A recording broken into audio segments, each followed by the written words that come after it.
முருகா, இது சித்தர்கள் சொன்ன வாக்கு பொய் அல்ல. இது சித்தருடைய அருளாசையில் பெற்றது. இன்று எய்ட்ஸ் ரொம்ப பரவி என்னென்னமோ கண்டுபிடிக்க முடியாத நிலையெல்லாம் செத்துக்கிட்டு இருக்காங்க. அவங்கனாலே கண்டுபிடிக்க முடியல. ஆனா சித்தர்கள் சொல்லி வச்சது அன்னைக்கே. இது கொட்டாங்கரந்தைன்னு பேரு. இது கொட்டாங்கரந்தைய இடிச்சு சாறு எடுத்து கொடுக்கலாம், காய்ச்சி குடிக்கலாம். இதை தினசரி 40 நாள் குடிச்சா எப்படிப்பட்ட எய்ட்ஸ்னாலும் சரி, கேன்சர் எதுனாலும் குணமடையக்கூடிய சக்தி இதுல இருக்கு. இதுல இளஞ்செடி இன்னும் ஒரு 10-20 நாள்ல பூ முளைச்சிரும். இந்த பாருங்க, இந்த பூவு வயலட் கலர்ல பூ வரும், வெள்ளை கலர் வரும்.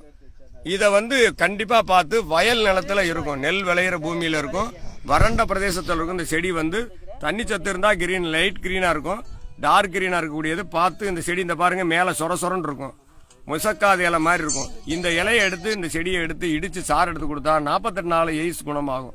மருந்து வேற வேண்டியதில்லை. இதை காப்பாற்றலாம். கண்டிப்பா இது நல்ல ஒரு மருந்து. எல்லாரும் பயனடையணும். உலக மக்கள் நல்லா சேமமா இருக்கணும்.